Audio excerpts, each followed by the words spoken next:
Good morning. Welcome, everybody. Um, Um, Hello.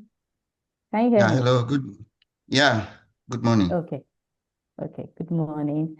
And welcome to today's series of the UKGCC's Investment Readiness series. Today's theme is covering unlocking business growth in Ghana, navigating key compliance and tax risks. My name is Na Ajoko Aje. I'm a manager with the Tax and Regulatory Unit of Deloitte, Ghana, and I'll be your MC and moderator for today's session. Okay, before we start, let's take note of a few housekeeping rules. This session is being recorded, and all attendees are currently muted. At the Q&A session of section of this section, we would unmute and give you the opportunity to raise your hands, unmute you, and then you can ask your questions. Alternatively, you can put your questions in the Q&A box that you can see beneath your screens. So without further ado, I would like to invite our tax and regulatory manager, Wisdom Pano, to give us his opening address. Thank you. Good morning and welcome to everyone joining the call today. My name is Wisdom Pano. I'm a partner with the Tax and Regulatory Services team here in Deloitte. And it's a great pleasure to welcome you to today's webinar. And the focus of today's webinar is unlocking business growth in Ghana, navigating regulatory compliance and tax risks. It's a delight to have such a diverse group of professionals. I've had a look at the registrants, and having such a diverse group of professionals, business owners, captains of industry is great to share in fostering sustainable business growth and investment in Ghana. The regulatory and tax landscape in Ghana is continually evolving, and this is not peculiar to Ghana. This is a global phenomenon. Countries are changing their regulatory requirements, and the tax landscape continues to evolve. And this requires that businesses remain proactive with keeping at pace with these changes, knowing what these changes mean for their investments, and keeping to what the requirements are to avoid punitive sanctions. In today's session, you, our dear listeners, would gain a better and deeper understanding of the regulatory and tax requirements in Ghana, especially on foreign payments and cross-border transactions in Ghana. For me, the first principle for efficiently managing and planning your business, which includes tax planning, is to know what is required of you. As the saying goes, ignorance of the law is no excuse.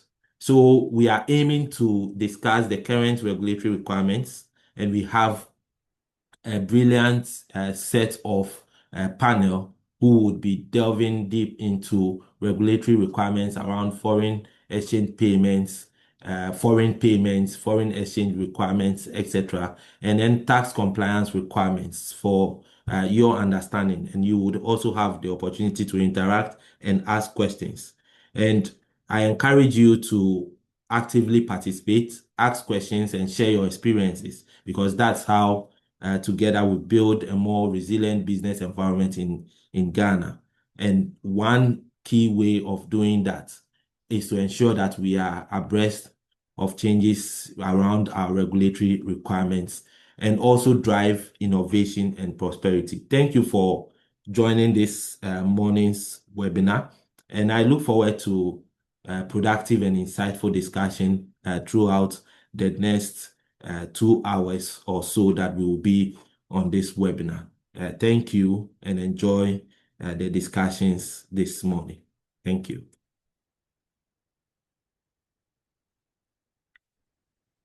We'll kick off the session with a presentation by a manager with the regulatory team in Ghana, Augustine Donko. And we are looking forward to his setting the tone. Then now we'll come back in and set us up for a panel discussion. So Augustine, if you are online and can hear me, you can take it. Okay, thank you very much, Wisdom. And now if you could kindly confirm that you can clearly hear me. Yes. And Wisdom. Oh. Yes, I can hear you. Okay. So thank you so much, and Wisdom. And like Wisdom has rightly said the tone, I welcome all of you as well. And this morning we'll briefly look at growth in Ghana, navigating regulatory compliance and tax risk. So one of the many issues and compliance issues you see coming up really is about the foreign exchange. Who is permitted in Ghana to use foreign exchange for its business transaction? Under what circumstances you are allowed to permit or are allowed or permitted to use foreign exchange for your transaction, and what processes or requirement exists in case you want to. That is what we intend to achieve this morning, and we'll delve quickly into that to just look at what the rules and requirements are. So first, basically the outline for this presentation will be first to go through what Ghana's foreign exchange regime is, and then also look at the foreign exchange requirement, what the requirements are, and then trying to look at for transactions in respect of service arrangement between resident and non-resident companies, where the residents are expected or required to pay for such services. What regime exists and how can you ensure that you are able to make those payments without any hindrance? So we'll start with the regime. Now, basically, Foreign Exchange Act 2006, Act 723 is the main regime that regulates the foreign exchange as ecosystem in Ghana. Now, it provides that the BOG is the institution that is in charge of licensing, regulating, and supervising all forex transactions in Ghana. So whether you are looking at it from the perspective of Forex Bureau as an institution that is required or can deal in foreign exchange, or maybe in terms of exchange in terms of foreign currency, they have to obtain a license from the BOG to do that. Whether you are looking at the transactions that are exclusively required to be done in local currency, which is the Ghana cedi, it is also the BOG that is in charge of ensuring that those issues are complied with. Now, we also have other regulatory institutions that comes in. So one of such key institutions is the Ghana Investment Promotion Center.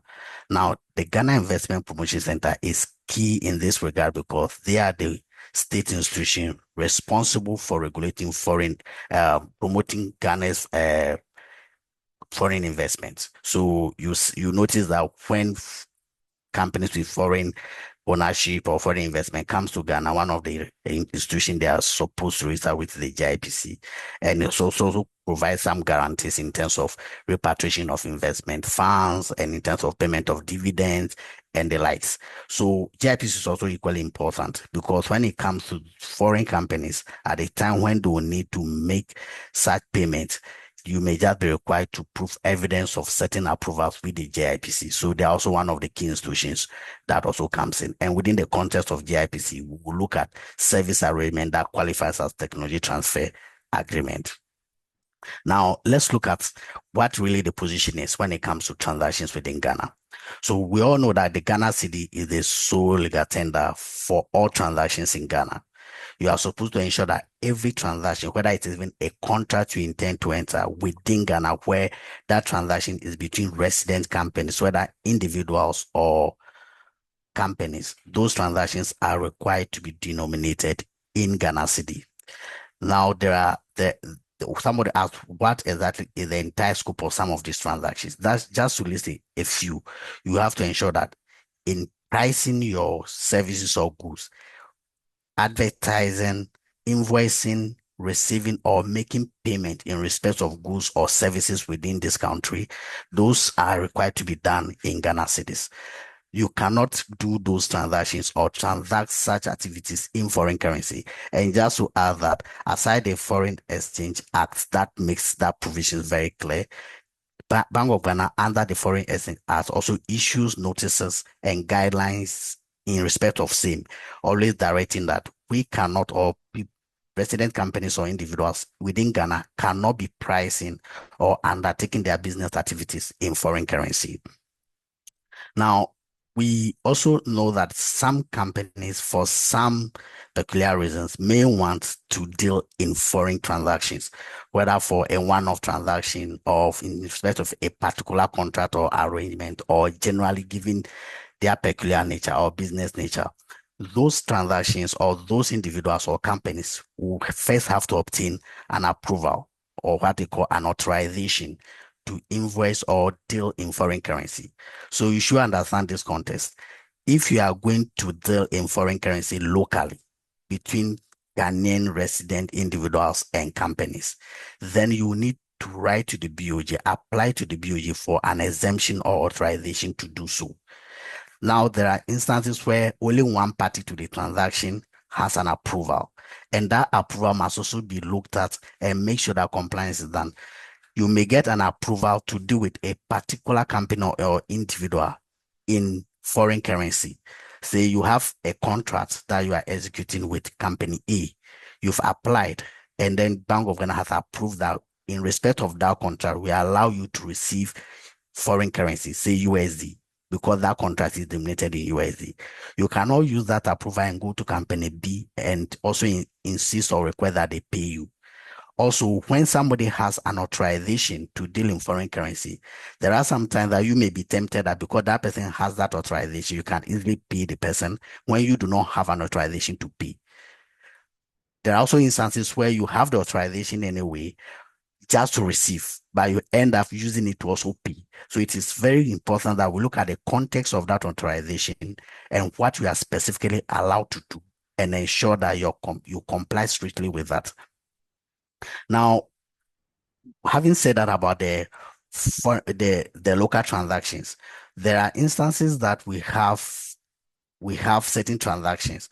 So we know that for those local transactions that the BOG will usually approve, some of the key institutions they look at for, or companies industry that they grant such approval for, are usually companies in the mining and then oil and gas companies. So usually they do those things for them.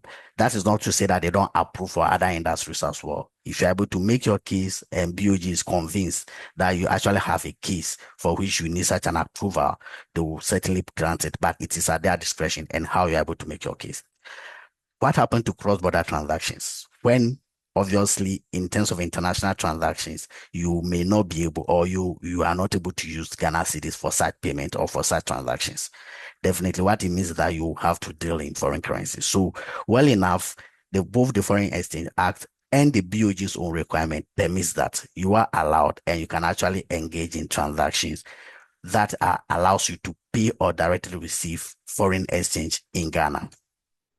Now, the issue, however, is that although the permission is that you are allowed to do that, there are strict compliance regime that we need to follow.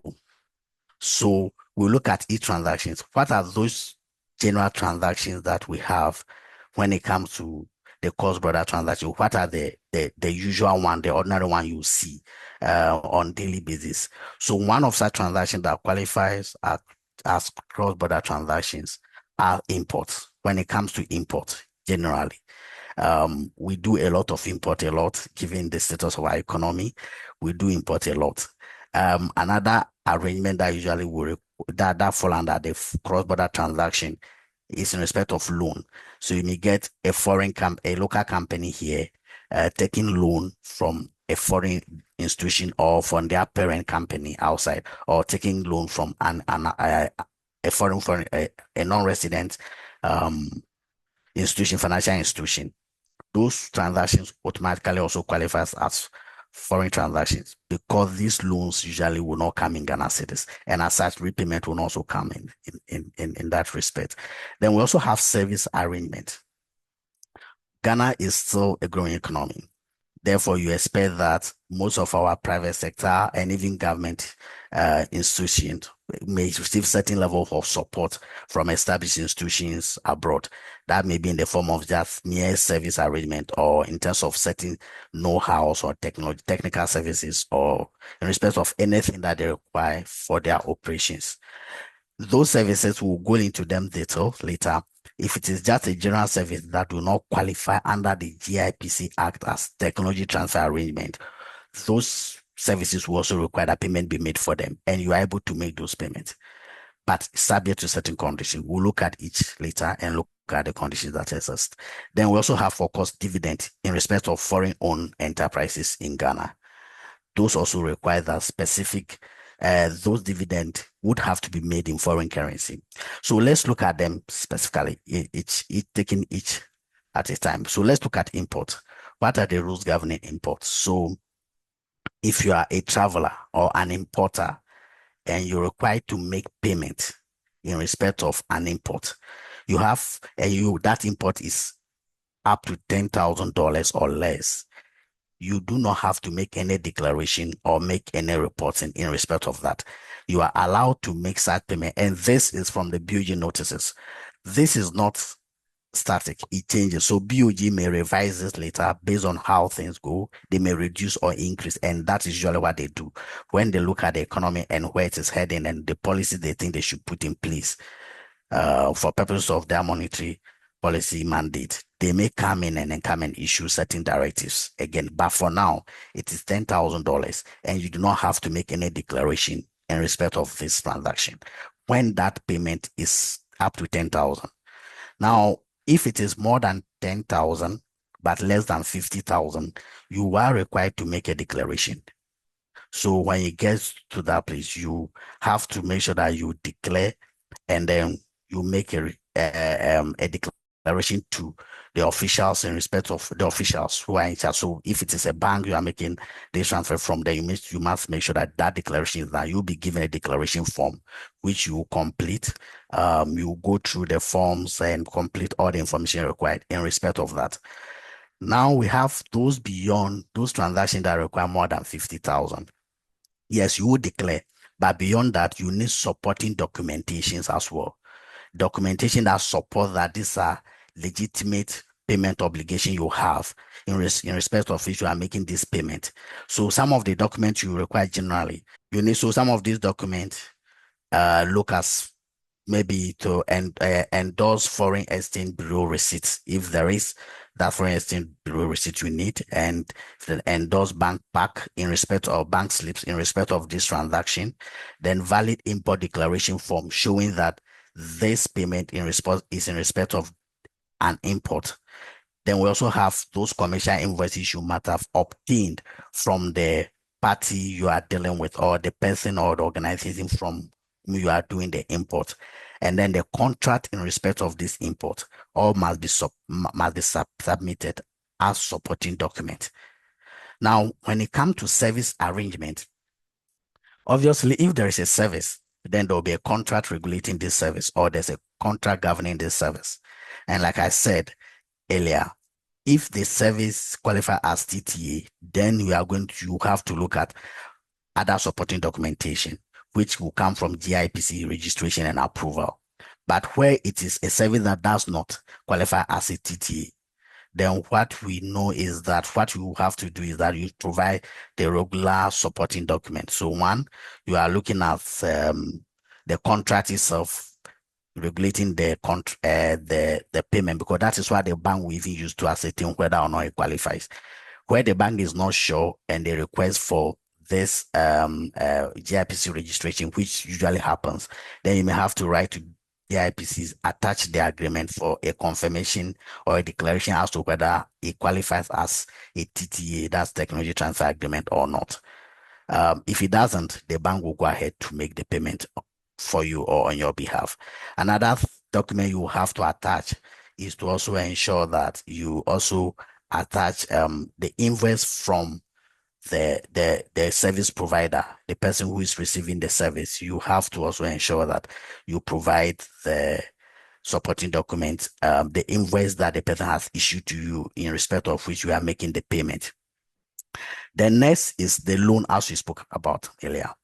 The loan, of course, such a loan will have a loan agreement, and if there's a payment schedule you have in respect of the loan, and if there's a tax clearance certificate in respect of that loan as well, you have to make sure you get the tax clearance as well from the GIPC, and that tax clearance also go for the service payment anyway. So that will also require that you attach tax clearance to ensure that the taxes applicable 2, the transaction has been paid. Any tax that is applicable has been paid, and there's no outstanding tax.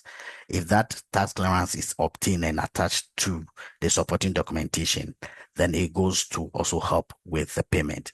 Now, there's also dividend.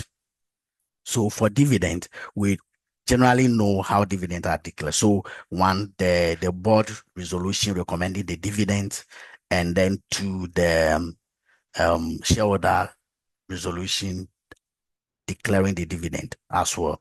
Now, before this is done, because there's a rules governing how dividends are paid from the Companies Act, the bank will ensure that you are actually making this payment in compliance with that, and that is why they call the dividend distribution test. The requirement is that the dividend should be paid out of retained earning, one, and that you are able to actually make payment in respect of your debt as they fall due, so that you don't make dividend payment and now get stranded as a company and cannot meet your debt obligation. So once these two conditions are met, then the directors, having done that review, will recommend, and the shareholders will approve. And also the financials, the bank will only be able to tell if you've actually made, if you have retained earning out of which you are making this payment. So the bank will then come, you must also then attach your financial statement in respect of this transaction. And of course, the withholding tax that, the tax grant certificate in respect of the any withholding tax that would have applied on the dividend payment. So now we've spoken about the transactions, the local regime, and in terms of cross-border, but you just don't carry your money and go to the bank and say, I'm making the transfers. Those transfers are made usually from your bank account. So now let's look at what type of bank accounts, or let me put it this way, foreign denominated bank accounts are allowed to be operated by individuals or companies, especially companies, since we have the corporate institutions here. What kind of foreign denominated bank account are you able to operate? Or are you just allowed to operate your regular CD account and make transfer all these payments from your CD account? The Bank of Ghana actually allowed 2 types of foreign accounts to be operated in Ghana. So the foreign denominated foreign bank accounts are the foreign exchange account, which we call the FEA for short, and then the foreign currency account, which is the FCA. Now, the foreign exchange account is account expected to be deposited with all your foreign exchange earning in respect of your operations or your trade. So your business you do when you do export, if you're allowed to transact locally in foreign currency and you receive any foreign exchange, this is the account that all those payments must come into. This account has strict compliance regime, and they expect that when payment is being made out of this account, you will comply with those and you provide the necessary supporting document before any payment is made out of this account. However, on the other hand, we have the foreign currency account, which is required to be deposited or credited with the unrequited transfer. That is an end transfers. So we are looking at capital investment, loan, donor funding, gift funds coming in, which you do not necessarily go work for. So that's what they call an end transfer. So if you are taking a loan or your shareholder is making additional capital investment into your company, or you have some donor funding for the embassies and all those operations, those can go into your foreign currency account.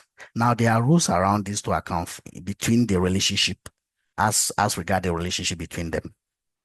To use your funds from a foreign currency account, usually or generally, you may have to transfer, or you are required to transfer those funds into your foreign exchange account before you start spending. However, the reverse is not allowed. You are not allowed to transfer your funds from the foreign exchange account into your foreign currency account because of what I said earlier. The regime around foreign exchange account is clear and is highly regulated as well. So you are not permitted to transfer funds from the foreign exchange account into the foreign currency account, only for you to then start using it as though it is an end funding, which you have flexibility to decide how to use and when to actually convert it, when the foreign exchange account has strict rule around when conversion should be done, when export proceeds are received. So now we'll look at, as I've said earlier, one of the key challenges when it comes to payment or cross-border payment has to do with service fees or service arrangement payment. We usually will see companies in Ghana having their parent company or sister company outside providing certain support to them. You can imagine mining companies, oil and gas, these IT companies, and they like even construction firms and any other company. We usually go in and seek support in terms of some technical services or know-how from their parent companies. Others may even have a franchise arrangement when there is not even a related company at all. They may just even have a franchise arrangement or a support service arrangement with certain companies that have expertise in certain form of services or in certain specific industries. Once those arrangements are entered into, the local company, having received that support, will be expected to pay. So generally, you are allowed to enter into such agreement and then you're allowed to pay. But how does this really work? Because most of the time you get to the bank to effect payment in respect of this, and then the bank will tell you, we are not able to effect this transfer unless you provide evidence of registration with GIPC. So how does it come to play? The GIPC Act actually has what we call the Technology Transfer Agreement. It's a regime that governs service arrangement between resident companies and non-resident companies, where the non-resident entities are required to provide some level of support services to the local companies. And in return, the local companies are required to make payment in respect of same. Now, this arrangement, before it qualifies as technology transfer agreement, and for which registration is required, that arrangement or agreement must be up to 18 months minimum or more. So for initial agreement, it can be up to 10 years. The current bill, which is under consideration, is trying to revise it downwards to 5 years. But for now, the initial agreement takes up to 10 years, can be up to 10 years, and then the renewal for each term is 5 years. These services can be in several categories. So it can be in respect of assignment or sale or licensing of an industrial property, which usually they call intellectual property. So you may have some companies operating in Ghana under global brands, some global brands, and using it and trading under those global brands gives you data feasibility, and they guide you in respect of the quality required, how those their operations should be, and all those things. And for that, you have to make payment. Now, there's another part of it, which is technical expertise as well. And we also have management services. So we have several categories of it. Once an agreement qualifies as a technology transfer agreement, that agreement will have to be registered with the GIPC. It is important because they do not just want you to go in taking the ordinary services that are available in Ghana and say you are seeking that support from your parent company or from an outside entity and making huge transfer in respect of same. They also want to ensure that if it is truly the case that that technology is unique or that service is unique for which you require that support, there are arrangements for you to be trained or for that skill to be transferred to the local entity and not forever remain in such a way that you are always going to them for that service to be provided. They also want to ensure that you align with the fee cap required for such services. So if it is, we'll go into the fee cap, but you cannot go in and just decide to make any payment at all, especially when we look at related companies where you may, as a subsidiary, not have the same negotiating power with your foreign counterpart or your shareholder. They want to make sure that it is regulated. That's not to say technology transfer agreement is only between related parties. No, it can be between related parties or unrelated parties. So some of this, the main categorization of this agreement is in respect of one, assignment of IP, which is the intellectual property, provision of technical services. Then we have know-how services. Then we have management services. We'll look at the applicable fees for each of these services so that we're able to delve into what is required.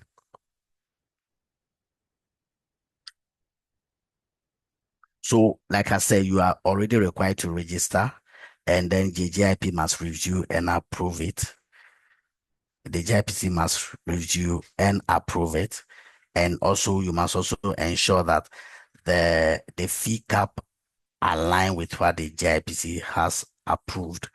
And also at the time of the transfer, where the transaction qualifies as a technologies transfer agreement, that service, the certificate or registration approval from the GIPC is actually attached to the bank. Now, these are the fee caps, the approved rate. So this is actually provided in law. So depending on the fees you are going or the nature of the service, these are the fees that you have to pay. You are allowed to transfer. So when we look at royalty, so in the case of royalty payment, you have to pay between 0 to 6% of your net sales as fees. So if it is royalty in respect for know-how, patents, industrial properties, you have you are allowed to pay between 0 to 6%. So depending on what really exists, what the nature of the services are, you are allowed to pay that. Then we also have technical service.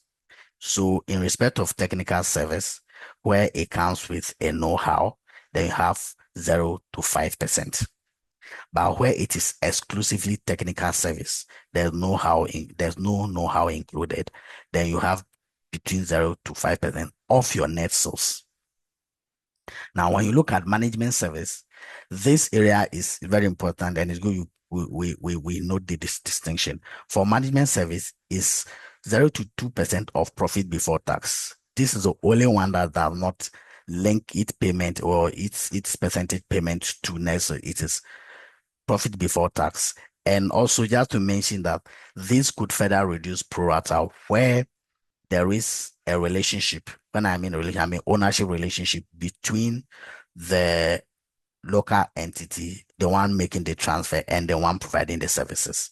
So where it is management service and the company owns a lot, or let's say owns 100% of the company in Ghana, you may actually get 0%. So once it is beyond 60%, you note that whatever percentage of ownership you have, that will have to be quantified and reduced from the 2%. So if it is reduced further, you notice that the rate you have to apply goes down further. And this is also on profit before tax. Now, if you have everything together, you have the management, technical, you have know-how, you have the IP in there, everything is capped at 8% of net sales. You cannot exceed or go beyond the 8% if you are supposed to go to the fee cap strictly reserved or permitted for the transfer. However, there's that opening for the companies to, for some particular reason, go to the GIPC and request for probably a higher threshold where the service to be provided, you think that the fees provided for do not cannot meet the expectation of the service provider, and you may not get it, and there's a justification for a higher fee. You approach the GIPC for that to be done. Also, there's also the question of what if at the time I start, profit before tax is 0 for management services. Well, you are allowed to negotiate with GIPC to have a lump sum approach or arrangement, because there are certain businesses in terms of afforestation and carbon credit kind of businesses where it may even take 5 years even for the tree to even mature and you start making any earning at all. So for this particular reason, you are allowed to go with lump sum. It's also important to note and mention that where you have, say, a technical service with 2 different companies, you cannot charge 3% for each of them. So you have to consolidate, because the law say for technical service is up to 3%. So what it means is that in respect of that technical service, you have to cap it for the 2 companies at 3. So you have to know the quantum of service being provided by each of them and what they deserve to earn, and split it across them. So at a high level, this is the forest regime and the technology transfer agreement or registration arrangement regime that exists for companies in Ghana. So on this note, I'll hand over to my colleague Na to take over and then go on to the next session. Thank you, Augustine. That was an insightful and educative session.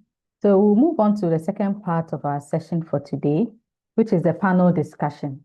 So for our panel discussion, we have assembled a team with the required experience, both from the regulator's perspective and private sector. And the first person on our panel is Dr. John Kwachi. He is an advisor to the governor of the Bank of Ghana. He has previously worked with the Bank of Ghana and the IMF. He holds a PhD in economics from the University of Reading. Our second panelist is Mr. Paul Boy. Mr. Paul Boy is a principal finance officer with the Ghana Investment Promotion Center, the GIPC. He has experience in auditing, public finance, and national budgeting. He has been with the GIPC for the past 9 years. He's also a fellow of the Institute of Chartered Accountants, Ghana. Our third panelist is our very own Augustine, who just gave us a presentation. Augustine Donko is a manager with Deloitte Ghana. He's in charge of regulatory business with the tax and regulatory business of Deloitte. He's very experienced in regulatory matters and governance. Our last but not the least panelist is Mr. Roy Godwinson. He is also a manager with our International Tax Advisory and M&A team with Deloitte Ghana. He is a chartered accountant and a chartered tax practitioner. Welcome to our panel members. We would have a preliminary set of questions for each member to address, and then we'll take a turn for each panel member.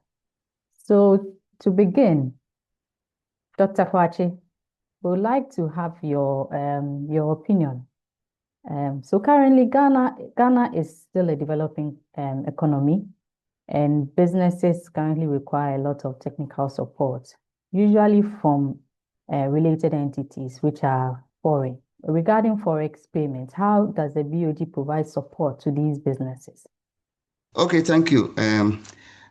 I think that Mr. Donko has actually done, through his presentation, considerable justice to this. He's provided much detailed, information about, foreign exchange dealings and payments and the options available to businesses and so on. So I'll provide some, brief additional information. What I want to bring to your attention is that in the Bank of Ghana Ghana actually operates what we call a liberal, foreign exchange regime, in the sense that we have eliminated exchange controls that we used to have in the past. So now we have a system that allows, companies, businesses, to make payments in foreign exchange, but mostly for what we call current transactions. In fact, all the members of the IMF subscribe to, free payments for current transactions. And by current transaction, we're talking about payments for trade, payments for services, dividends, profits. Even if you have to pay interest on a loan that you have taken, it also falls under current, transactions. So under the IMF framework, these transactions, in all countries are supposed to be made, freely. So we have subscribed in Ghana to that system.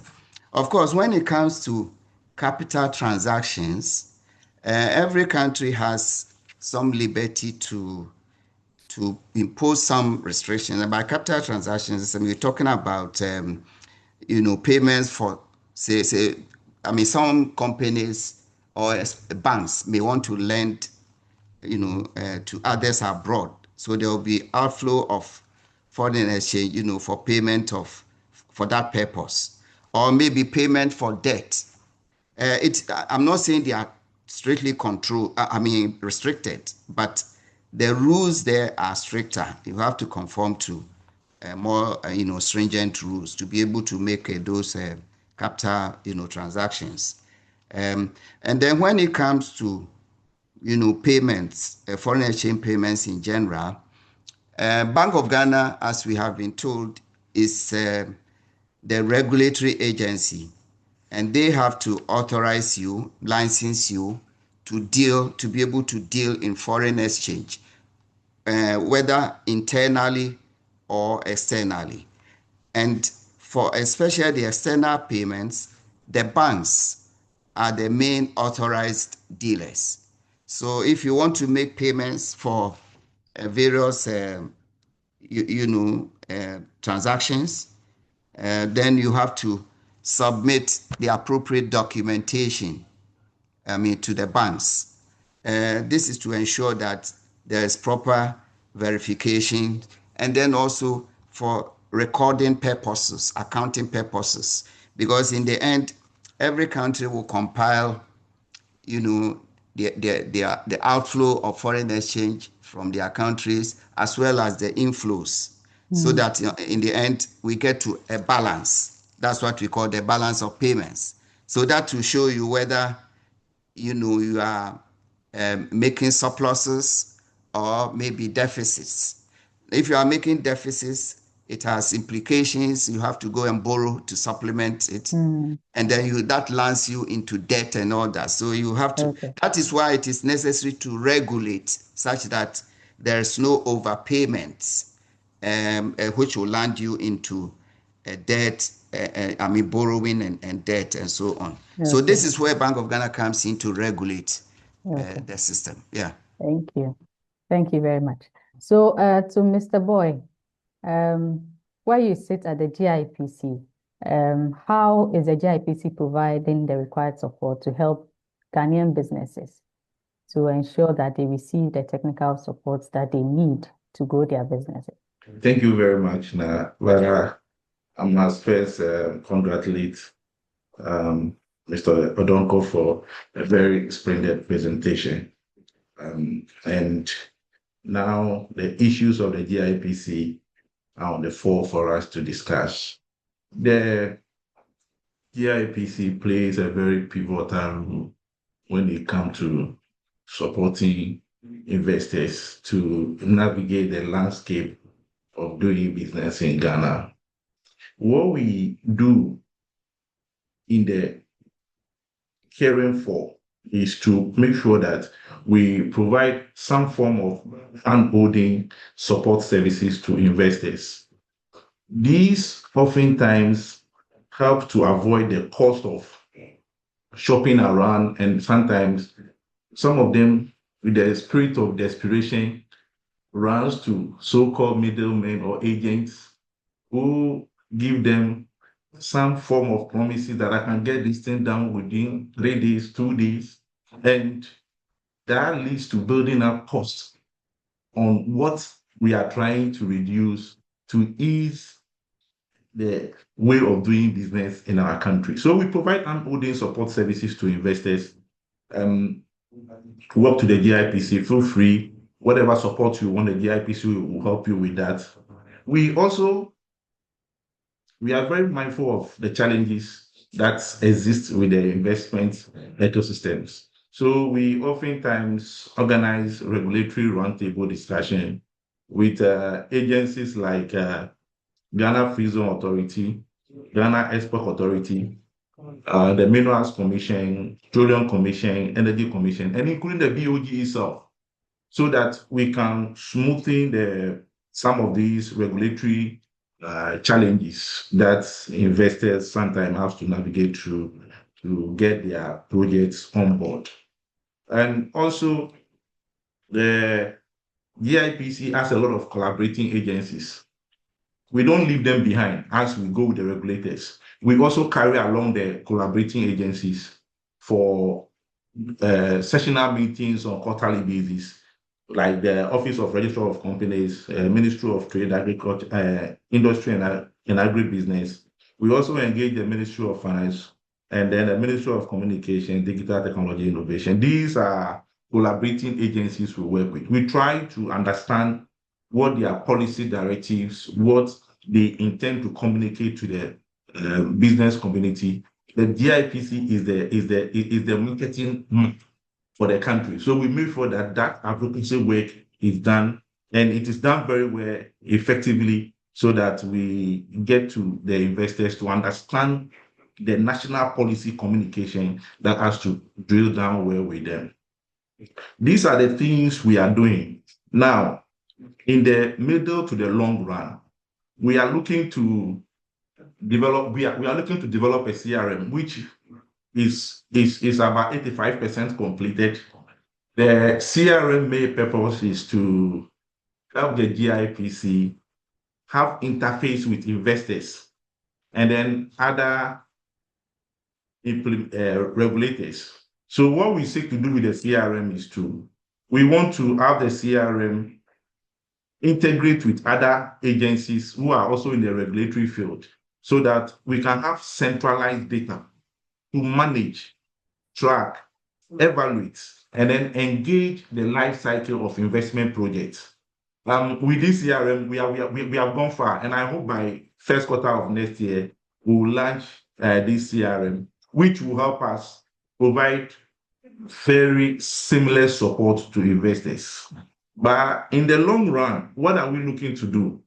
In the long run, we are looking to develop virtual one-stop shop, what we call it VOSS. And this VOSS is a centralized digital platform or service offering with multiple related products, services, or resources in one place. These help to simplify complex processes like business registration.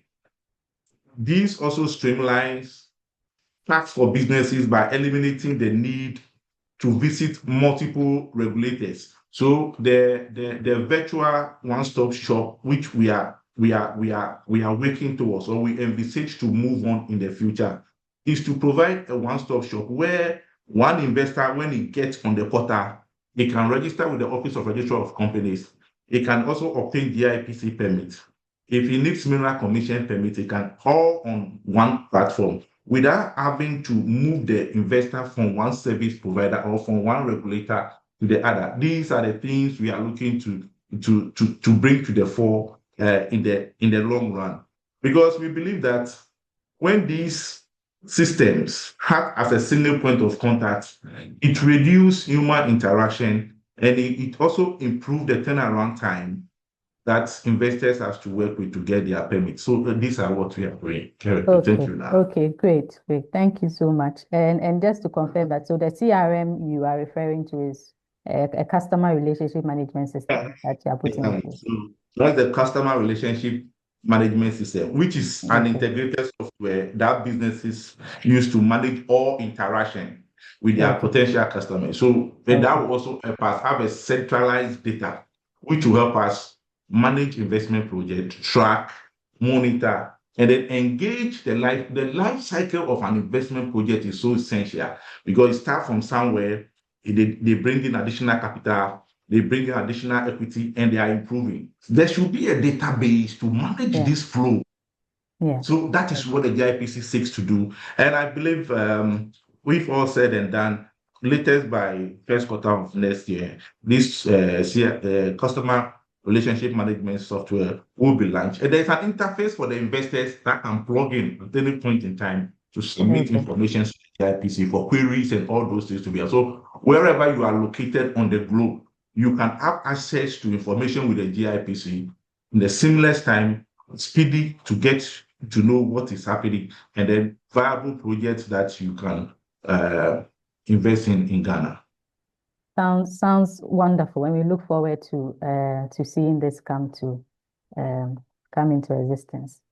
So moving on to Roy, Mr. Godwinson, from where you sit as a tax consultant, From in your perspective, considering the GRA is the main regulator, do you, in your opinion, does the GRA provide the required support from where you sit that businesses need in Ghana? All right, thank you, and good morning to everyone. So I'll say yes. So the GRA has a set of tools and mechanisms that it uses to provide the required support to businesses or the investing public. So as you know, what the GRA does is largely determined by its enabling legislations. The Revenue Administration Act is a principal legislation that provides the framework within which they can work. And you can also talk of the individual tax legislation. So in the Revenue Administration Act, one of the tools that has been provided that the GRA often uses is what is called the private ruling.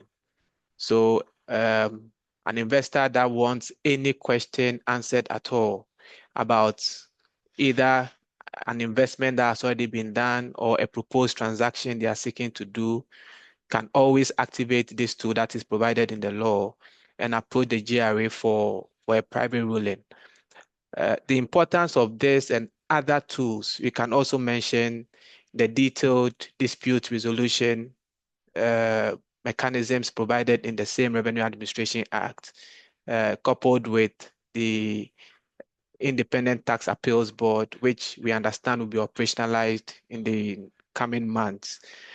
These are some of the tools that have been provided in the legislation that the GRA actively uses to, manage investments and address concerns that businesses raise.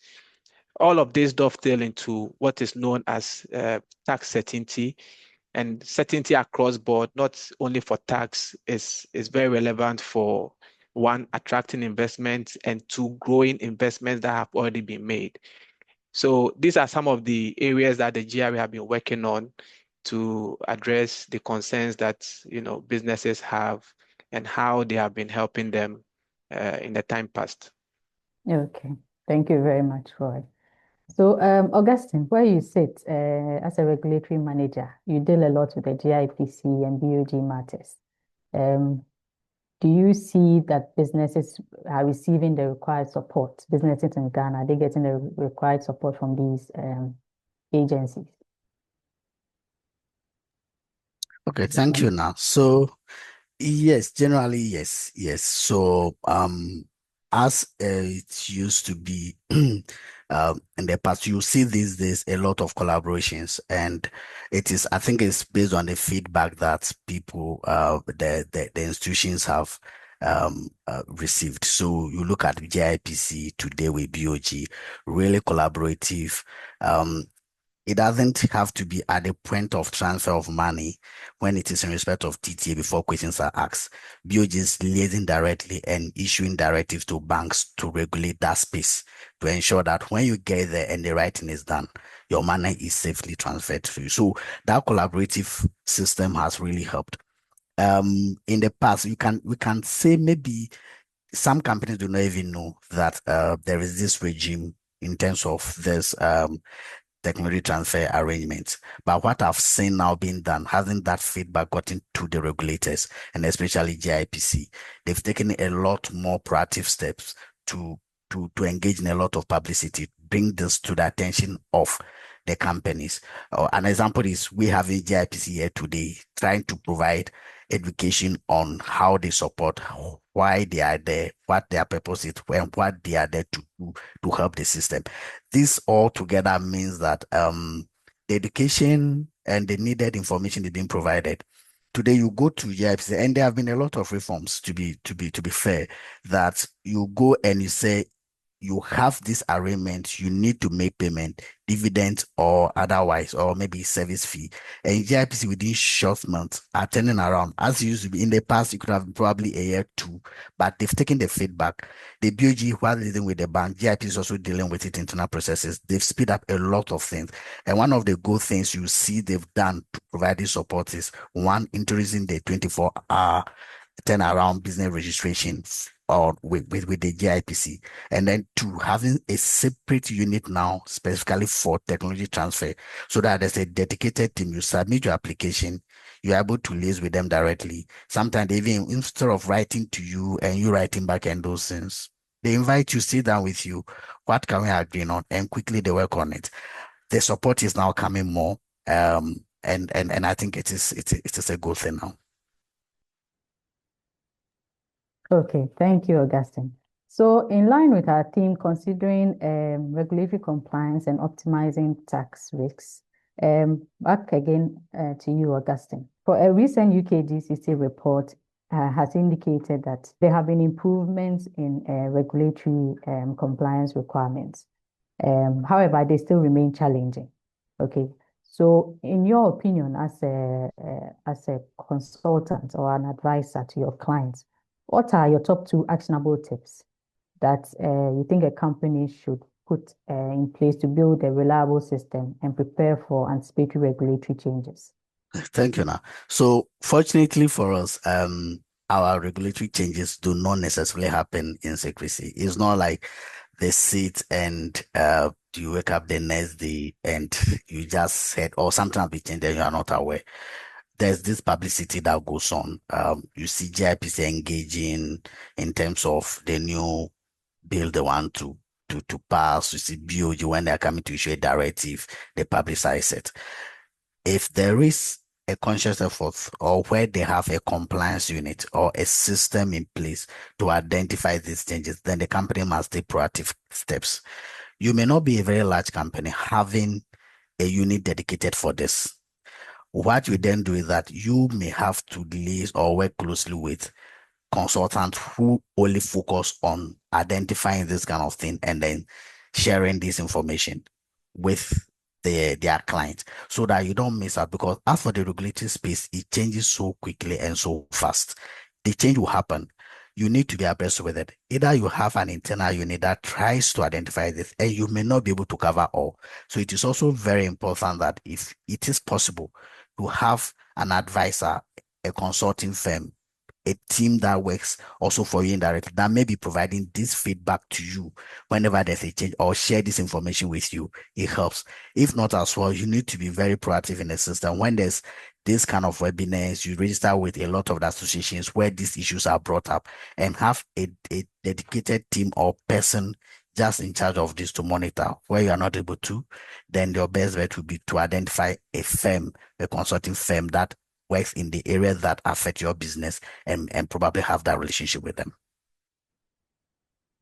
Okay, thank you, Augustine. So in the same vein, Roy, as a tax consultant, how does tax compliance fit into the broader regulatory compliance landscape for businesses that operate in Ghana? All right, thank you, Na. So tax compliance, it's a key element in the success of every business. So as you know, tax is law. These are enactments that have been approved by the parliament and they are binding. So as a business, you would have to, as part of your broad regulatory compliance, you would have to pay keen focus on complying with the tax laws as well.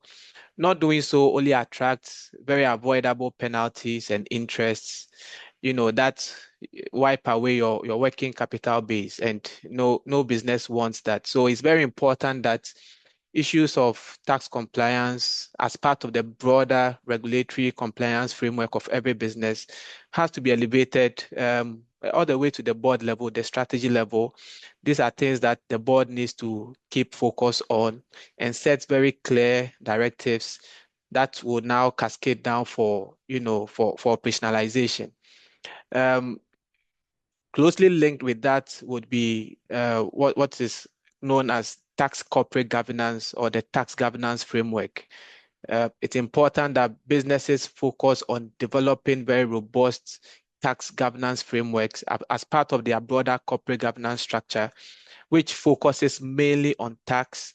And, the purpose here is to identify, current risks, pending risks, in transactions that the company intends to do, how the company is structured, how the company intends to do business, markets that they seek to explore, products that they seek to introduce into the market, and all of that. All of these do have or may have tax implications. So a well-designed tax corporate governance system would be able to identify, manage, and mitigate any tax risks that may come with any transaction or any activity that the company does. So it's very important that as part of the broader regulatory compliance framework of every company, tax is a component that has to be, elevated and managed properly, just to ensure that the primary objective of every investment, which is to maximize shareholder wealth, is achieved. Non-compliance, like I said, only depletes the working capital base because you end up paying very avoidable penalties and interest. So it's important that it's watched keenly, just as any other regulatory compliance framework is developed by the company. Okay, thank you very much, Roy. So we'll go back to Dr. Kwachi. So on the flip side, we come back to Forex matters.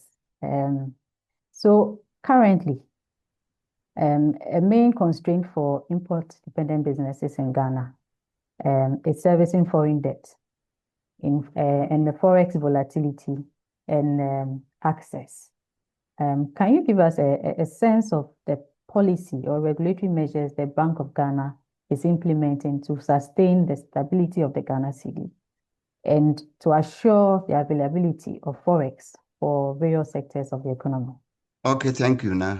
Yeah, you note that this year has been a very good one in terms of foreign exchange management, and we have achieved a sharp appreciation of the currency, followed by a stability in over several months, and this is due to Bank of Ghana's enhanced management of the foreign exchange market. The bank recently announced even a new foreign exchange operations framework, which the bank tried to impress on the markets that this framework is going to be more transparent, more open, and also allows for accountability, greater accountability. And then it is important that the markets and businesses also have some kind of certainty or predictability about the exchange rates, because that helps them in business planning. Unlike the past when the exchange rate was so unstable and it disturbs business planning and all that. So the framework that the bank has put in place actually involves periodic foreign exchange auctions to banks, and these are backed by pre-announced amounts.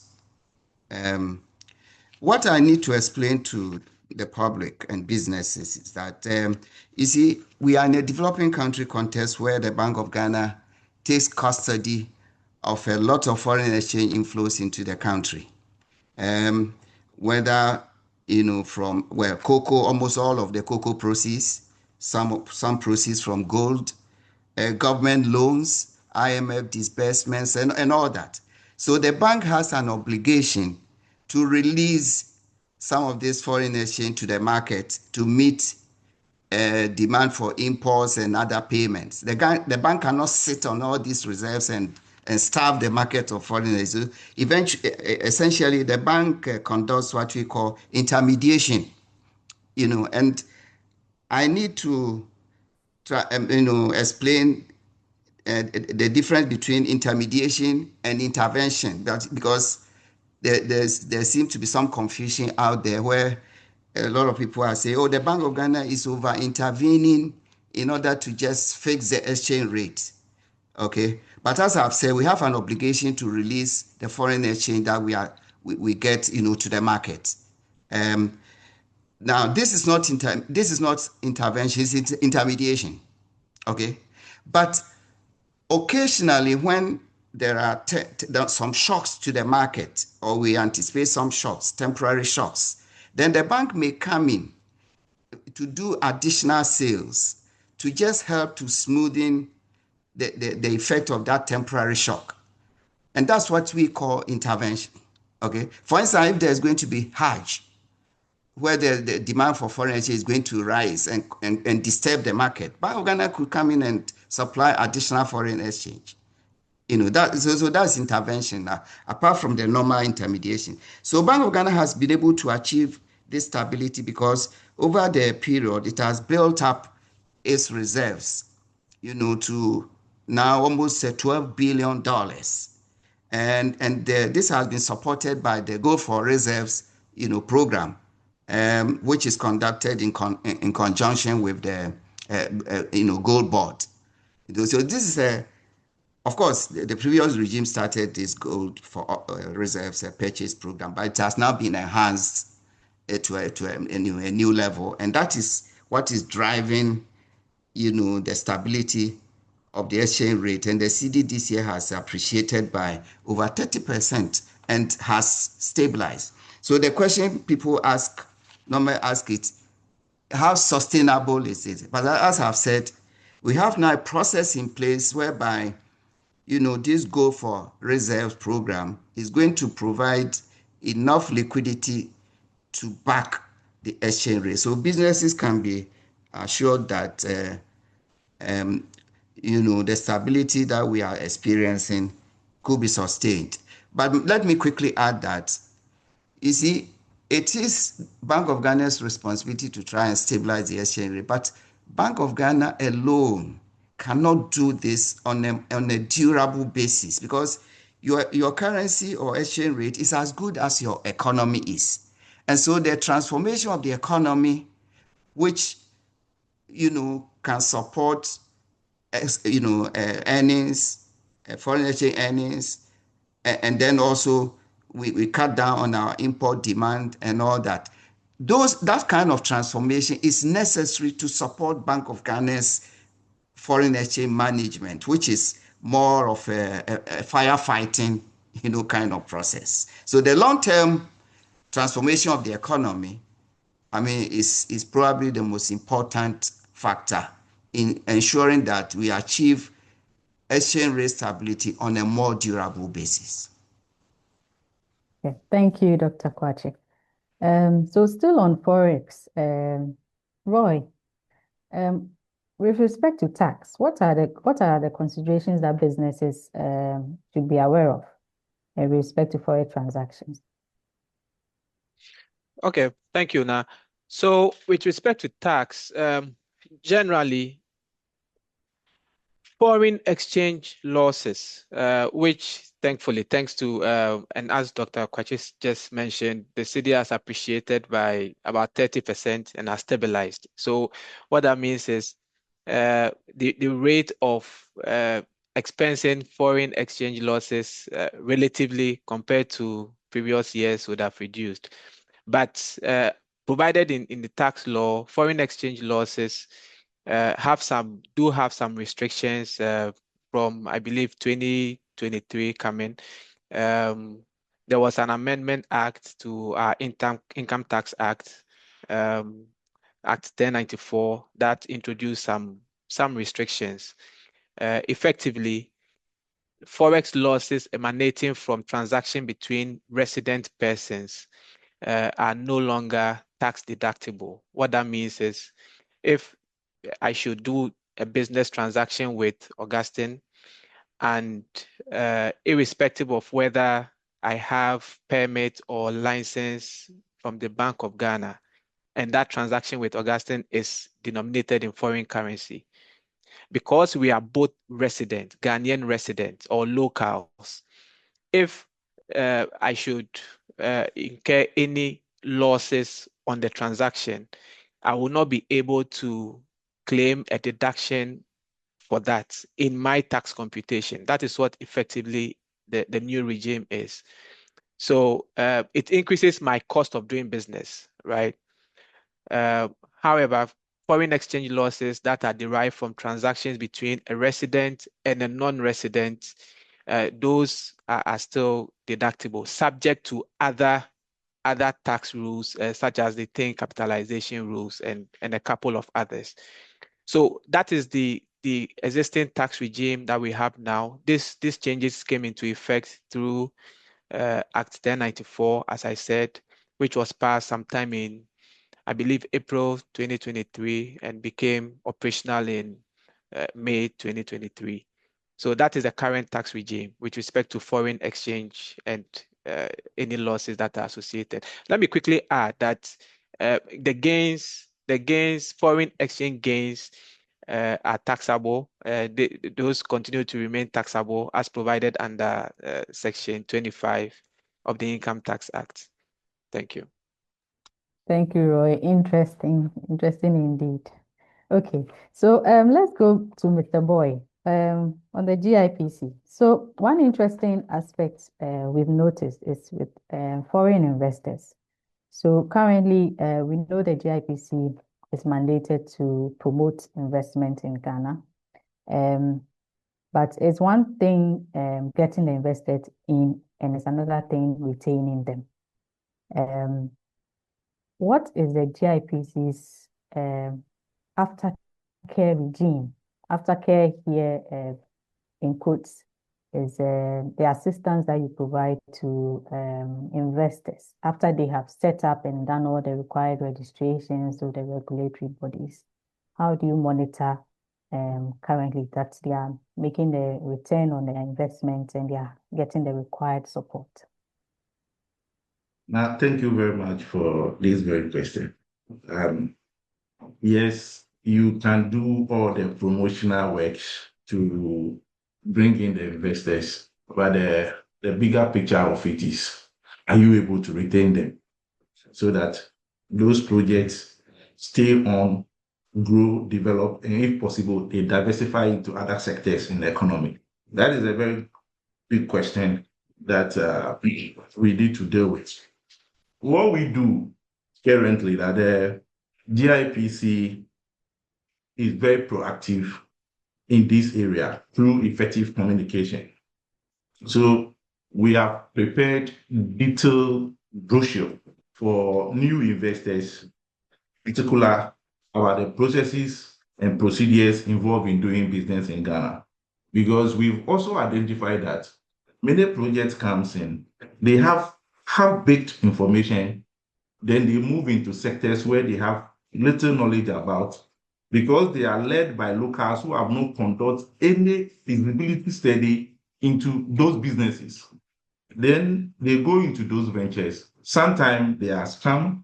I don't know. Many of these people who are not professionals sometimes tend to give them some Alice in Wonderland types of returns they are going to make from those businesses. Then they rush into those businesses. So we have developed this detailed catalog to help them understand what they ought to understand in doing business in Ghana. Not just that, we are also very aware that our fragmented regime could have been an injurious procedure to an investor who just launched a new project. So what we regularly do is we engage some of these investors on a regular basis to update them on recent regulatory changes and where they have to go for the support that has to be offered to them. But what we are looking to do on a bigger scale now is that our aftercare division has deployed a relationship management strategy. So when we register a project today, if it's in the mining sector, there is a dedicated officer who handles the projects in the mining sectors. If it's in the construction and real estate, there's somebody who handles construction and real estate, or in the newly created aftercare division. Now, what these dedicated officers are supposed to do, and that is what they do, is to provide constant updates to newly registered projects that were launched several years, but they need regulatory updates. So we have this relationship management strategy, which helps us to reach every investor because there's a dedicated officer who makes sure that every now and then we have to call, book for visits. When you go on visits, there are a lot of things they are not able to sometimes reach out to the GIPC on. But the moment you get to their premises, they are able to tell you those things because they are aware that you are there to provide some solutions to their problem. We also make sure that we intensify our facilitation services so that where there is disputes, we have a very simple and easy dispute resolution mechanism so that those disputes are resolved as quick as possible. Many of those disputes have to do with ECG. Maybe they have disconnected some factory, they have done this. Maybe my friend from GRA, sometimes on tax audit, and there's a lot of a dispute as to, no, we object to this, and no, GRA will go, I have to shut the factory, and these instances, GIPC must come in, get GRA, or if ECG is on the other side, let's see how we can resolve this issue. And this speedy grievance mechanism resolution system has really helped us to make so many investors feel very comfortable for having their projects launched in Ghana. But the biggest thing we are doing, which will make life comfortable for investors, is after the new GIPA Act has actually been passed. Because the GIPA Act is not only looking at the regulatory phase of the GIPC, but it's also looking to a harmonized based investment code for all investors, so that even with the act, you can understand what you have to do, what you're supposed to do, what you're supposed to follow, which process I'm supposed to go through. The new GIPA Act is going to be like an act and an investment code. So it's going to provide that seamless support to investors. And that is what we look to do. I hope people have been invited to some of our stakeholder dialogue on the new GIPA Act. Yes, we tend to be more investor friendly. We intend to be more welcoming to investors. So we want to adapt the word best practice that will help us attract high value FDI into Ghana.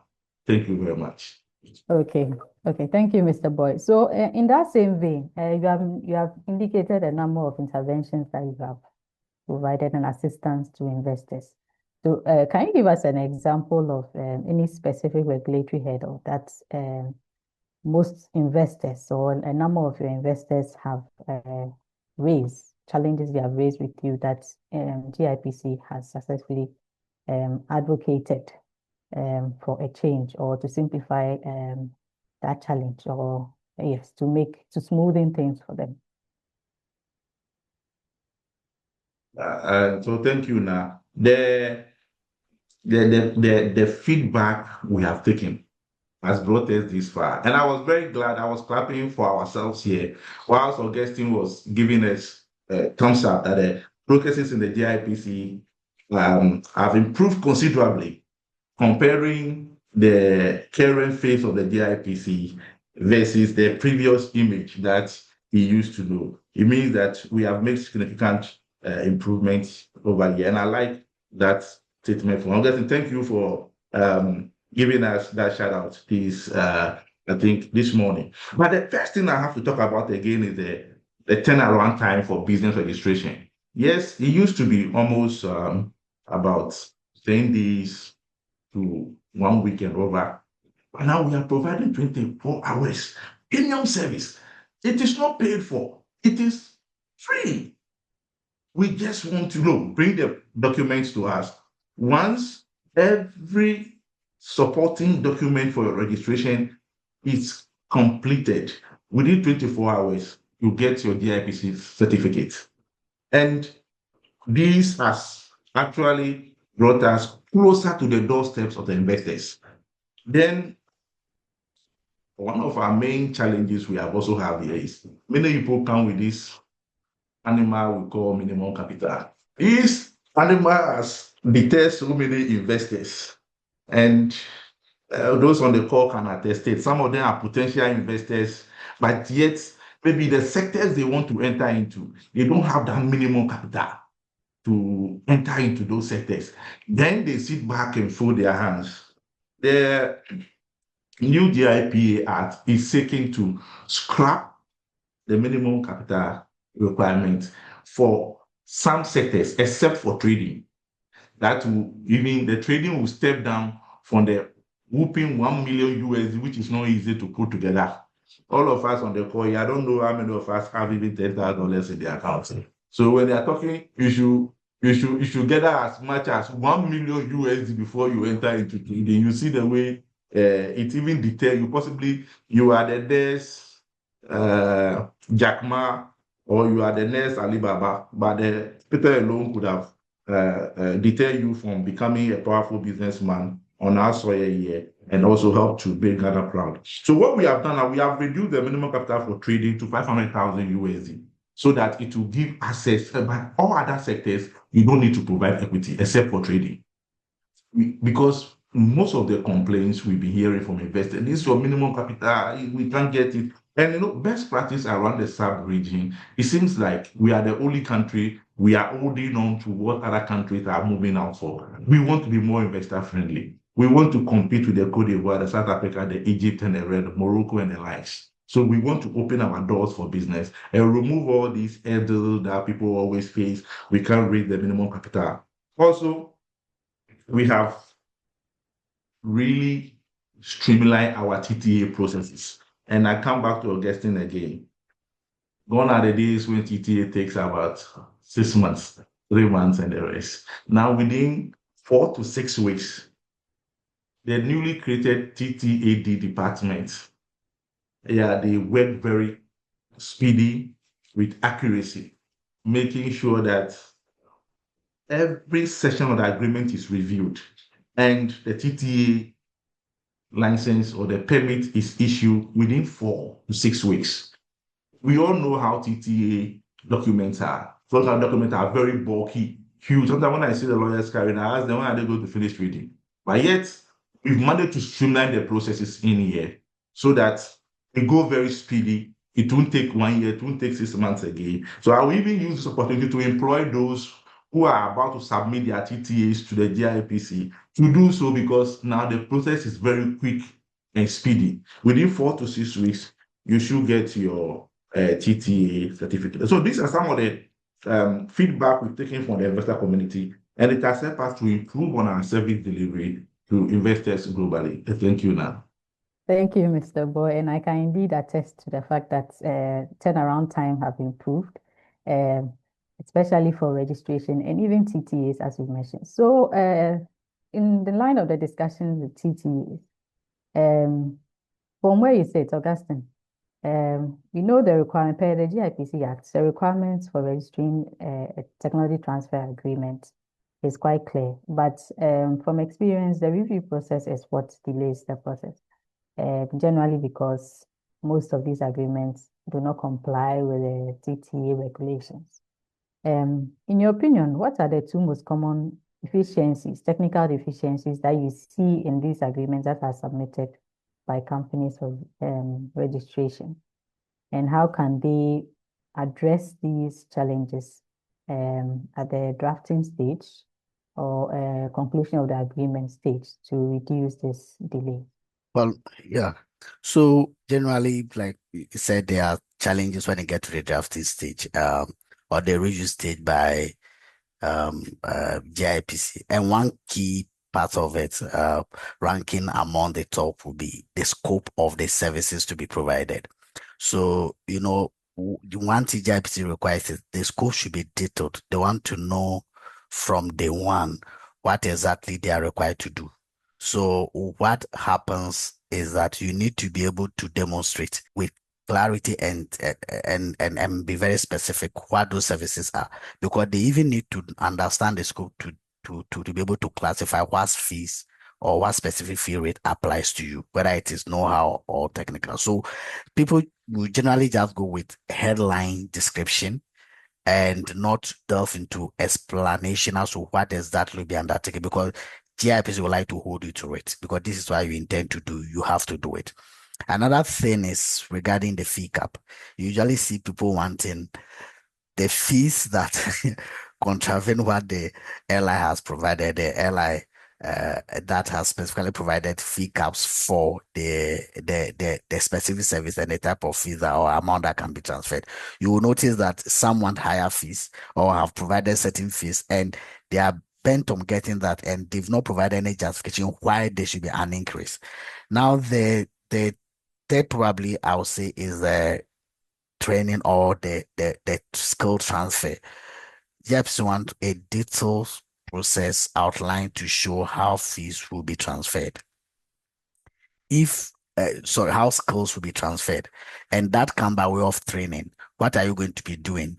And at each stage, what will you do to ensure that the skill that you are providing, the skill you have to provide that service, at the end of the day, you're able to transfer it. Let's not forget the name of the entire arrangement is technology transfer arrangement. So that agreement governing it should end up transferring the skills or the technology in respect of which the service is being provided. So these are the two key things I would say, 2 or 3 things I would say: the scope being detailed, the fees that the investor may want, the service provider may want a higher cap than what the law has provided without providing justification, and also the transfer of the skills. Thank you, Augustine. So still in the discussion of TTAs, Roy, from where you sit, and what are some of the tax considerations that businesses should consider when they are entering into such technology transfer agreements with non-residents? All right. Yeah, thank you. Thank you, Na.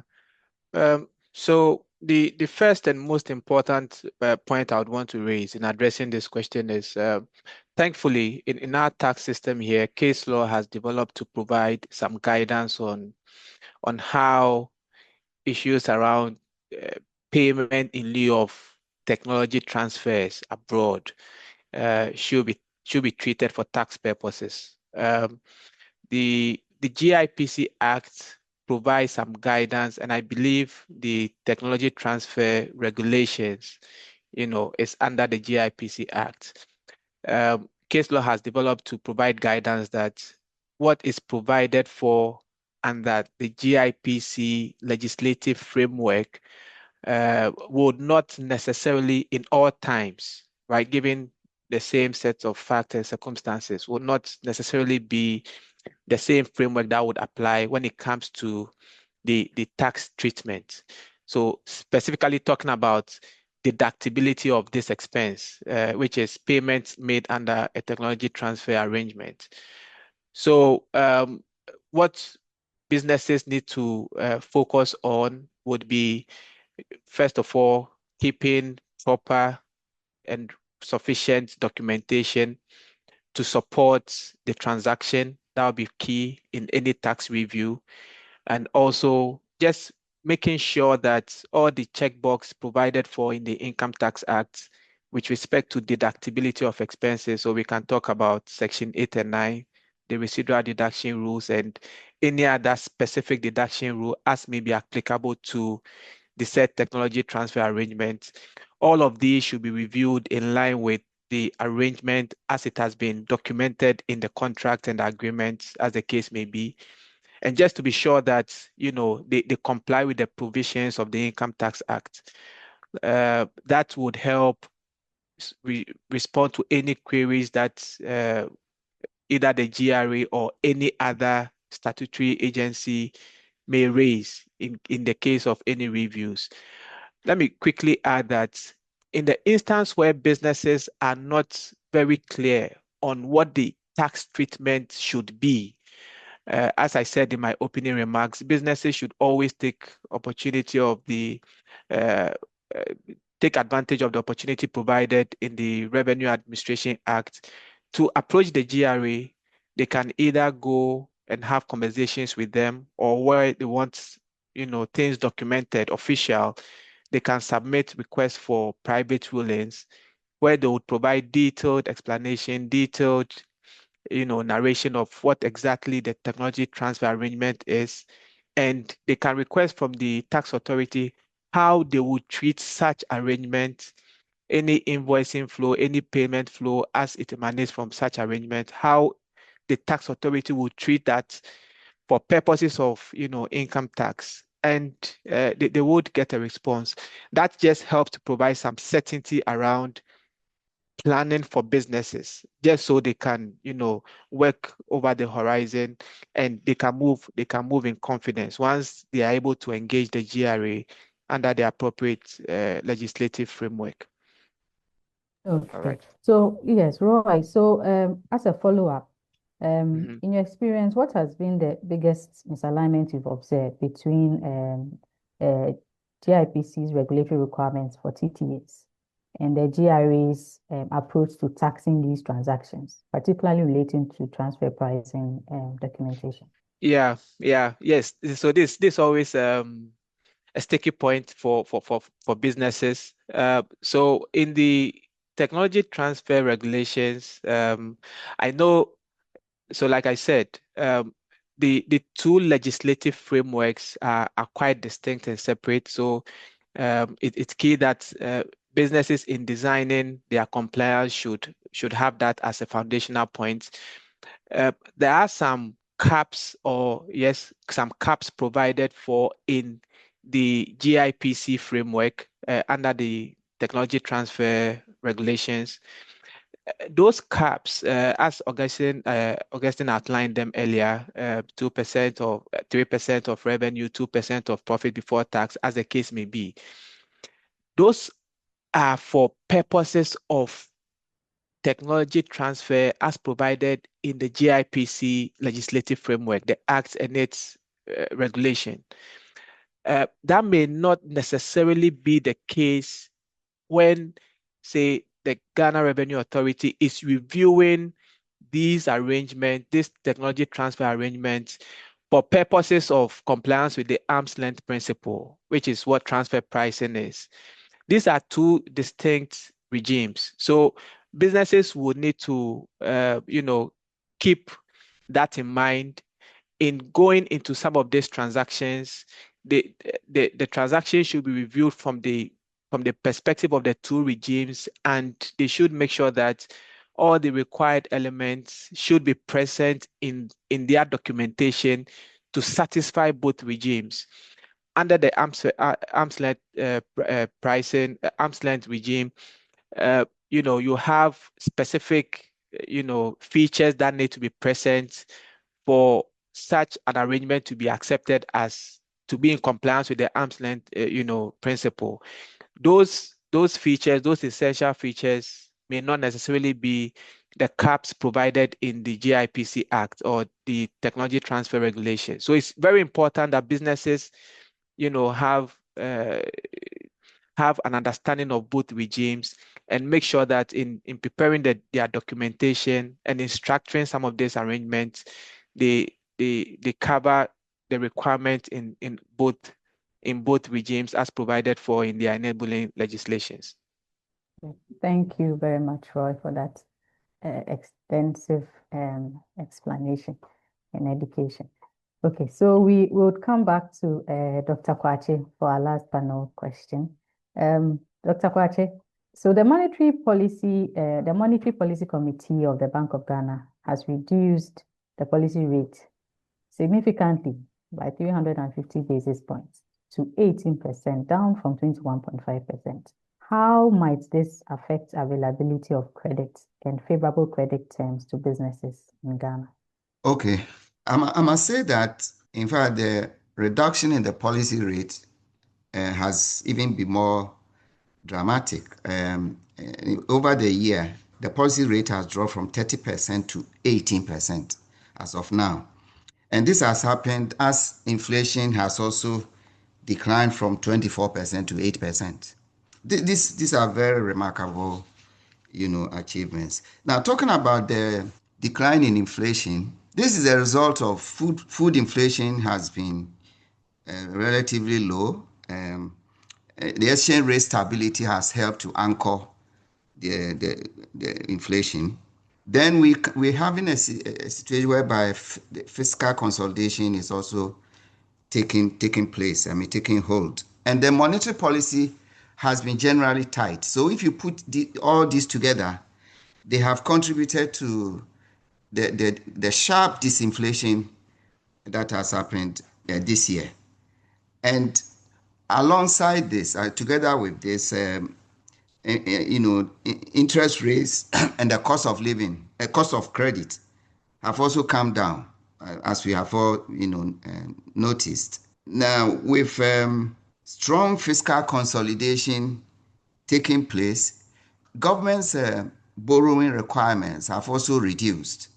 And you can see that treasury bill rates have as a result come down considerably. And lending rates have also come down. I mean, banks' lending rates. So on the whole, the reduction in the policy rate following the sharp decline in inflation, have paved the way for banks to expand credit to the private sector on more favorable terms, because government is not borrowing as much as it used to, and therefore the avenue for the banks to make investments actually and earn some income is to lend to the private sector. And we have seen some pickup in banks lending to the private sector, and we believe that this should continue, especially as a government is also consolidating its position and not competing as much for loanable funds with the private sector. So, in essence, the reduction in the policy rate has paved the way for other interest rates to come down and the cost of credit generally to come down, and the lending to the private sector is also picking up, and it is expected to continue. Thank you, Dr. Kwachi. Thank you very much. So we'll take questions from our attendees. We already have some in our Q&A box. So quickly, I'll take the first question. The attendee wants to know, operating in the oil and gas industry in Ghana, we have a contract with a partner from South Africa undertaking subcontract activity for us. We wrote to the BOG to be paid in USD, but the BOG replied us to pay a non-refundable 5,000 USD before our case can be attended to. Is this a requirement or law by the BOG? What if our contract value is less than the non-refundable 5,000 USD? Augustine, will you take this? Thank you. Yes, now I'll take this. So, yeah, so like you said, this maybe the question will have to be a bit clearer, because he said from South Africa. Now, like we said, if it is a cross-border transaction where you are paying across to South Africa or they are paying you here, then that authorization will not be required. This should really be rather about the supporting documentation provided. But if you apply to BOG and they are asking you to pay, then it means that they've reviewed the arrangement and consider it as a local arrangement or a local transaction for which payment should have been in Ghana cedis. Having said that, the requirement now is that if you apply for a BOG authorization and before approval is granted, you'll be required to pay $5,000. That is the fee. Unfortunately, it is not refundable. And also, just to put within the context that maybe, just maybe, it is also for you to weigh your options. Sort of a deterrent. The BOG will really prefer that all transactions are undertaken in Ghana City, are done in Ghana City. So if you are going, it is for you to do your review, ascertain if it is worth it, if you don't even get it, and the value of the transaction for you to know that it will mitigate the exchange losses you probably would have incurred if you receive in local currency before you make that decision. But for this, it is a new requirement that they have. It used not to be the case in the past, but that is what they've now introduced. Thank you, Augustine. We have a question from Oscar. Oscar would like to know how governments can ensure that digital regulatory tools do not become new barriers for SMEs with limited capacity. Mr. Boy, and you assist that. You talk about your new tools that you are bringing on board soon. Yeah, now thank you very much. So these digital tools that we are seeking to deploy, their main functions is to purposely help the investor navigate through the processes seamlessly and not to fall prey to those business supporters who virtually end up giving them nothing. They didn't benefit from any value from them. The virtual portals are also supposed to support investors who are outside our jurisdiction. So somebody in UK, somebody in South Africa, somebody in Pakistan, maybe the person is in Qatar, can log on to the GIPC portal, particularly the customer relationship management software, have access to the base where investors go to pick their information from. And I think those information will even guide them in making decisions. There's one thing I want to bring to the fore of this discussion. We have developed business packages. So we work closely with consultants in our business development department to come up with certain businesses and certain sectors that people are interested in to enter. And sometimes we've worked some industry averages of those projects, and we have those things. We are going to have all those things on those portals. So if you want to enter into tourism, you can see some industry averages in terms of return on investment, or what accountants would normally call it return on capital employed. We've come out with these indices to help you have some average mindset about what you want to do. We are doing this so that we guide the investor from the time you develop the interest, that is when the lead is generated, to the time you even onboard your project. And then from there, we can begin to manage your project through the life cycle. And we are very focused on making sure that projects that come into Ghana don't just die, but we retain them and then they grow as we also make sure that the GIPC stay alive. Thank you very much. Thank you. Thank you, Mr. Boy. So there's one more question from Oscar. Augustine, kindly take this for us. If you were speaking to a young entrepreneur discouraged by regulatory hurdles, what message of optimism would you give? So now, generally, people would see the regulatory regime as being a bit cumbersome, but just to mention that generally these are also meant to protect the environment and make sure that people do not go into the business space and just do whatever they want to do. You have the option of also speaking to people who could guide you. I know there are a lot of firms available, consulting, and even the regulators themselves to guide you into what you want to do. So if it is merely about the regulations and how to go about them and to understand the regime better, I would suggest that you speak to somebody who understands it, approach a firm that understands the process, and also go ahead and speak with the regulator. That always helps. And probably some of the hurdles you think are really challenging may not really necessarily be that challenging as you think they are. The business for what GIPC themselves have spoken here or have said here, it clearly sounds, and they are ready, as we know, rather to support and promote investment. And so it is with a lot of the regulators.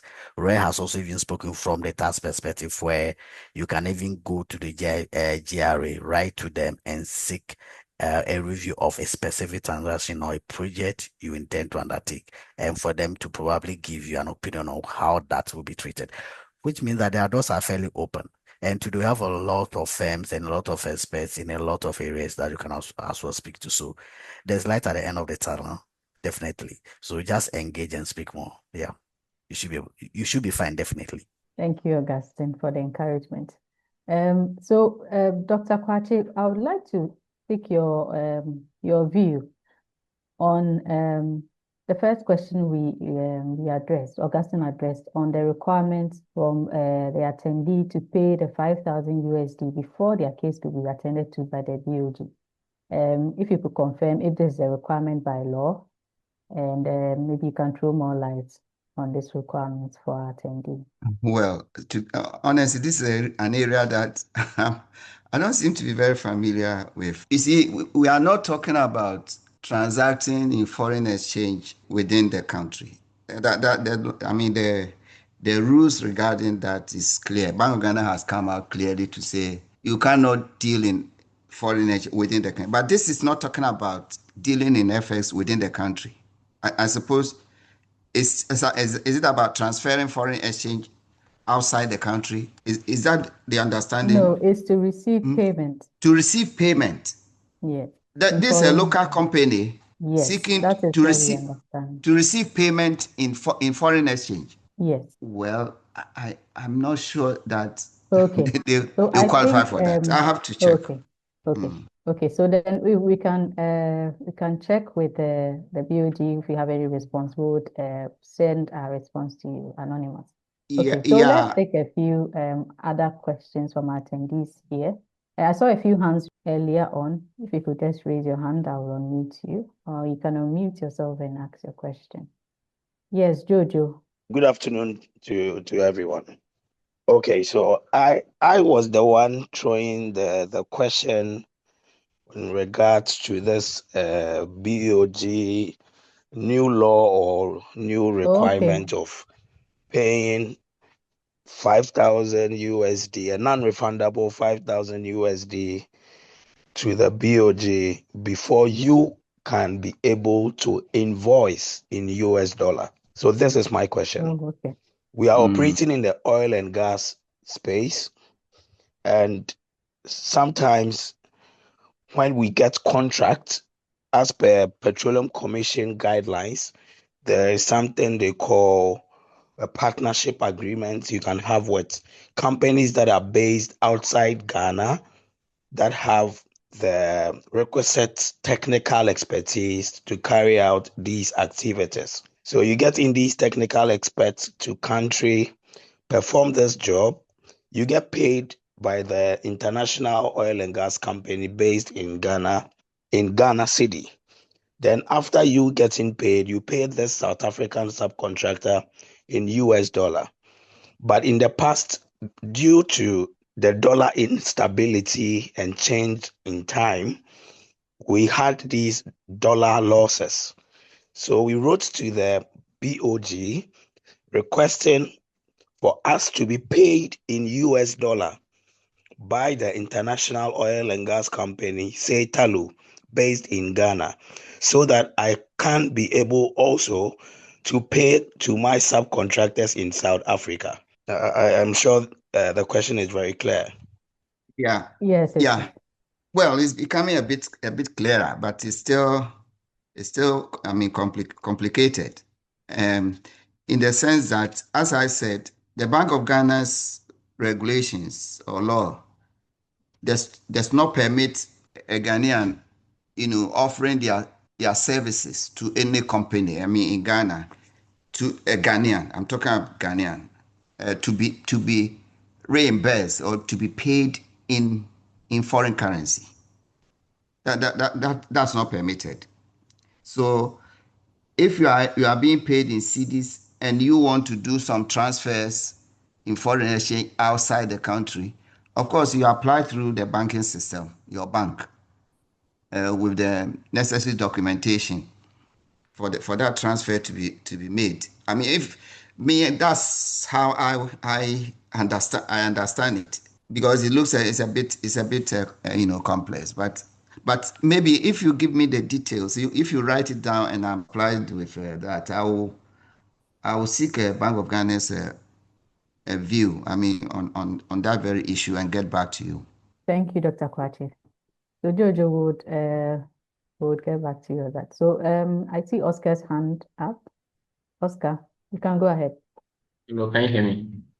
Yes, I can hear you. Yes, so mine is a bit of a reaction to what the gentleman just asked. I think the Bank of Ghana was clear about invoicing in USD in Ghana. So if you want to invoice, the appropriate thing to do is to make your case by way of applying for exemption before that can be done.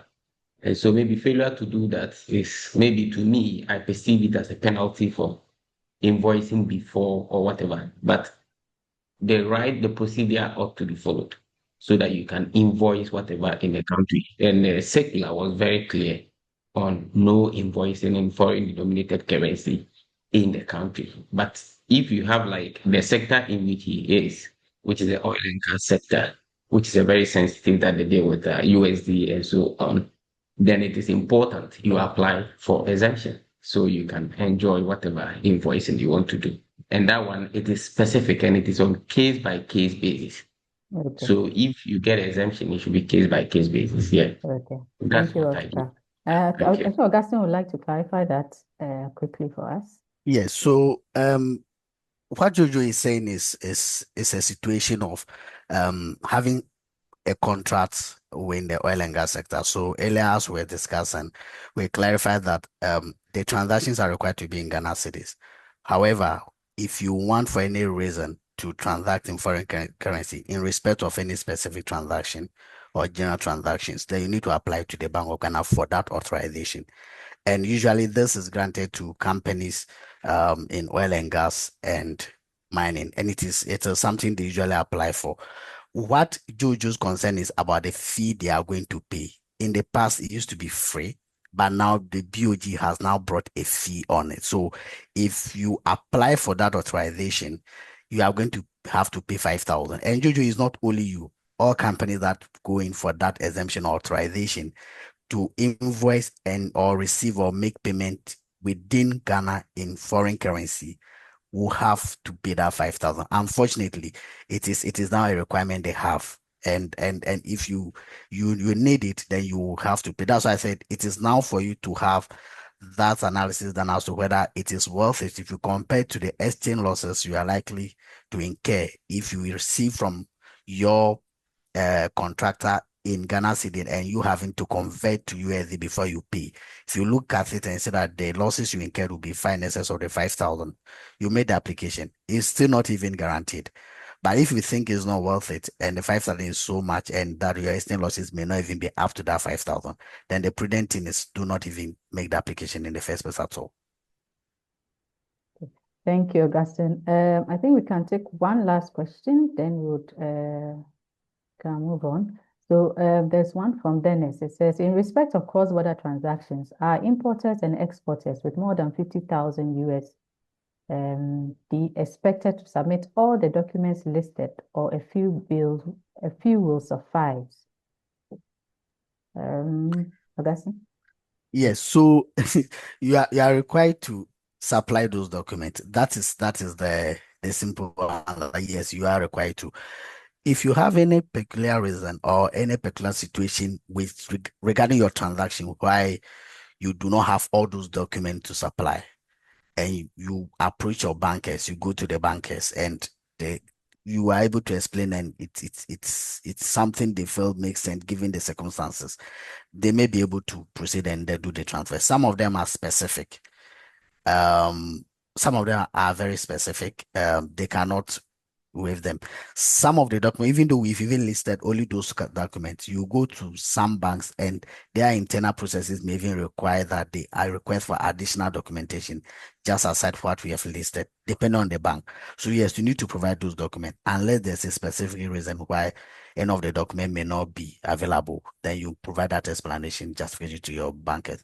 They may request for something else in place of that which you may probably be able to provide. So that is what I'll say the response will be. Thank you, Augustine. Jojo, do you have a further question? Yeah, this going to my last question. Okay, so I think one of the panelists, I think the one from GRA, was saying something about withholding tax stuff. I wanted a clarity from him with something.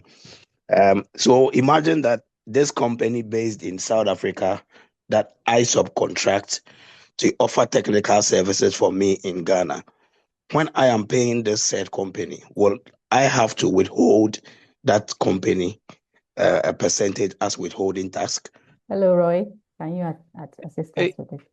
Yes, I would assist. Thank you. Hello, Jojo. So first of all, I work with Deloitte. So I'm not here on the account of GRA. But coming to your main question, the withholding tax regime that we run, basically provides that any qualifying payments for services that are conducted in Ghana are subject to Ghana tax, right? The rates vary